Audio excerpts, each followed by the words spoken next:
Hello tout le monde, j'espère que vous allez bien. Aujourd'hui je vous retrouve pour vous parler de The Homesman par Glendon Whitetooth. Donc ici j'ai la VO, mais j'ai également la VF puisque ma maman est en train de le lire. Elle est bientôt à la moitié, c'est chez Gallmeister sous le même titre.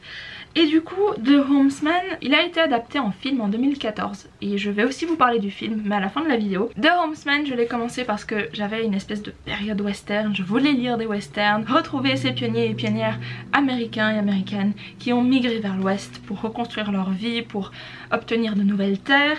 Et The Homesman, alors oui c'est un western, on retrouve cette ambiance bien typique, mais ceci dit ça va beaucoup plus loin puisqu'on aborde des thématiques assez profondes et assez tragiques, puisque on va suivre 4 femmes, on peut même dire 5, qui ont déjà donc fait leur route vers l'ouest, ont vécu un bout de leur vie là-bas, et tout à coup elles deviennent folles parce qu'elles vivent des épisodes assez traumatisants, assez difficiles à assumer ou alors tout simplement à traverser, et voilà, elles deviennent folles. Leurs maris ne peuvent pas les garder parce qu'elles ne peuvent pas tenir la maison, alors ma foi il faut bien faire quelque chose apparemment. Pardon, c'est juste que ce livre est aussi tellement révoltant à ce niveau là, c'est à dire que forcément les conditions de la femme étaient pas terribles, mais quand on voit au final comment elles sont traitées dès qu'elles ne peuvent plus accomplir ce pourquoi elles seraient faites, enfin révoltant. Mais justement c'est une des discussions aussi qu'il y a autour de ce livre. Et du coup elles sont envoyées vers l'est pour justement être recueillies par une espèce d'institution qui va ensuite les rapatrier dans leurs familles respectives pour qu'elles s'occupent d'elles. On va suivre justement ces 4 femmes et leur trajet. On va aussi suivre justement une 5e femme qui va prendre la responsabilité de les amener à l'est parce qu'aucun des maris ne veut vraiment faire le trajet avec 4 femmes folles, et elle va être accompagnée d'un hors-la-loi qui s'appelle Briggs et qui va servir un peu de, on pourrait dire quoi, garde du corps si on veut, pour ce trajet. Et The Homesman, alors j'ai beaucoup aimé la première partie, la première moitié de ce livre était excellente, et surtout le tout début c'est explosif dans le sens où ça donne très vite le ton du roman. On va suivre des histoires tragiques et ça on le comprend tout de suite, et j'ai adoré parce que on a petit à petit justement les histoires de ces femmes qui nous sont dévoilées, qu'est-ce qui s'est passé, à quel moment elles sont devenues folles en fait tout simplement, qu'est-ce qui leur est arrivé, et au final ça offre une perspective très intéressante sur les conditions de vie de ces femmes dans ce territoire très hostile. Pour les hommes aussi c'était difficile et on le voit également à travers ce récit. Néanmoins, j'ai quand même eu un petit peu de peine à, comment dire, pas à m'attacher au personnage, mais j'aurais tellement voulu en fait que on en apprenne plus, non pas seulement sur les circonstances qui ont mené à ce qu'elles deviennent folles, elles sont en fait juste traumatisées, elles se réfugient dans la folie pour justement éviter parfois d'autres réalités, mais j'aurais juste voulu avoir un petit aperçu de comment est leur vie en fait au quotidien, quelles sont non pas les grosses difficultés mais les difficultés du quotidien. Et ça n'a pas été présenté, un petit peu déçue pour ça, mais après c'est une préférence personnelle, c'est à dire que j'aurais juste voulu moi avoir ça. Après je pense que c'est pas primordial à l'histoire, en tout cas pas dans ce que l'auteur essaye de faire, parce que par exemple la plume elle est très droite au but, c'est pas une histoire qui va élaborer trop sur certaines thématiques déjà, mais aussi sur certains aspects, sur la vie de tous les jours ou sur des descriptions. Non, c'est vraiment voilà l'histoire et c'est tout. Et bon après moi c'est un style de plume encore une fois que je n'apprécie pas beaucoup, parce que personnellement j'aime bien quand il y a ces petits moments de construction qui ne tournent pas autour de l'action ou sur les réactions des personnages, qui voilà permettent d'approfondir l'histoire mais d'une autre façon que simplement des dialogues et des actions, des réactions, les personnages qui agissent.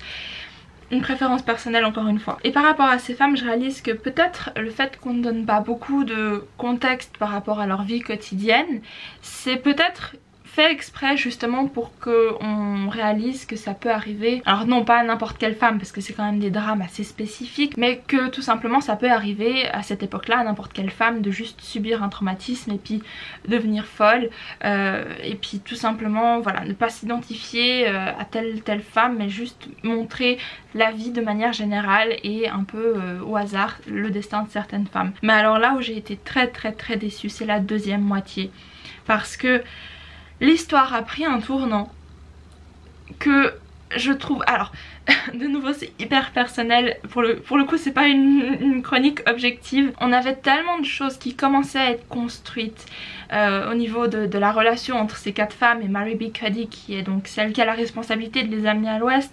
Il y a ce hors-la-loi Briggs qui dans cette deuxième partie prend tellement le dessus. En fait on s'intéresse plus à Briggs et à ce regard que lui porte sur ces femmes folles, alors que dans la première moitié on a plus le regard de Mary B. Cuddy sur ces 4 femmes là, et en fait je le trouvais tellement plus intéressant son avis sur sa relation avec déjà ses femmes, mais aussi sa relation avec elle-même, dans le sens où elle c'est une femme qui vit dans l'ouest et qui vit seule, hein, je l'ai pas dit mais elle vit seule, elle a construit sa vie de A à Z sans personne, et comment est-ce que elle perçoit ces femmes, c'était tellement intéressant. Et quand dans la deuxième partie du roman on s'intéresse à ce que Briggs pense de ces femmes, il les voit juste comme folles en fait. Et alors il a de la pitié certes, mais il n'y a pas une dynamique qui fonctionne autant que entre Mary B. Cuddy et les 4 femmes. Comment dire, on va juste à partir de là suivre les tribulations d'un homme qui s'occupe de 4 femmes folles et comment est-ce qu'il les amène à l'est, enfin leurs péripéties, alors que de base c'était beaucoup plus basé sur les personnages et leurs relations, et là on part dans un truc où il n'y a que de l'action. À partir de la deuxième moitié j'ai vraiment décroché, j'avais de la peine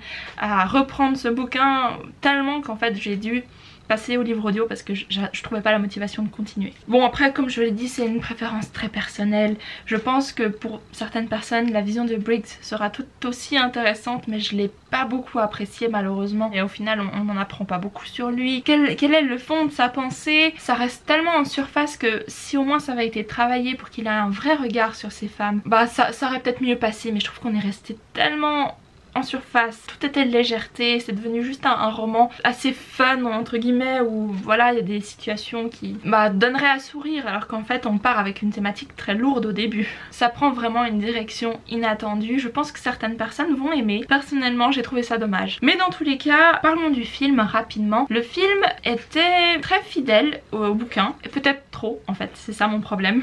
Parlons déjà juste du casting, parce qu'on a quand même Hilary Swank je crois comme Mary B. Cuddy, et on a Tommy Lee Jones. Et ce qui m'a dérangé c'est que j'ai trouvé le casting assez mauvais, surtout pour Briggs, puisque Tommy Lee Jones il a l'air d'avoir la soixantaine dans le film, alors que dans le livre on a quand même un homme de 40 ans par là. Je trouve que ça change un petit peu la vision du personnage quand même. Je pense que si on avait eu un homme plus jeune et plus frivole si on veut, ça aurait amené quelque chose, parce que bon dans le livre Briggs il est très...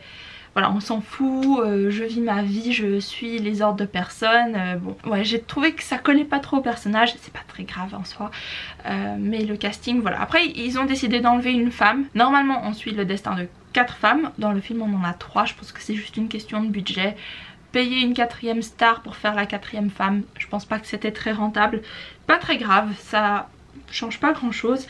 Mais il y a un aspect qui n'a pas été mentionné dans le film et qui je trouve était le point presque central du livre, c'est qu'à un moment, alors c'est pas un spoil hein, vraiment pas, c'est qu'à un moment pendant leur trajet vers l'est, eh bien ils rencontrent un autre convoi qui pour le coup va vers l'ouest, et Mary B. Cuddy se dit peut-être que voir d'autres femmes ça va aider les 4 qui sont prisonnières, folles, ça va peut-être les aider à voir au-delà de leur traumatisme. Et en fait la réaction du convoi, enfin des hommes du convoi, était très triste et drôle en même temps. C'est qu'ils vont dire non mais on veut pas en fait que nos femmes elles voient ce qu'elles peuvent devenir en allant à l'ouest. C'est clair que t'as pas envie que ta femme voit des femmes qui sont parties vers l'ouest et qui sont devenues folles, ça veut dire que la vie est dure et tu veux pas leur montrer ça pour pas qu'elles soient effrayées. Une réaction quelque part normale, t'as envie de protéger peut-être ta famille, t'as pas envie de leur faire voir des personnes qui ont traversé des situations difficiles, mais en même temps c'est la réalité, et du coup c'est une scène qu'ils ont pas montrée montré dans le film et je trouve tellement dommage parce que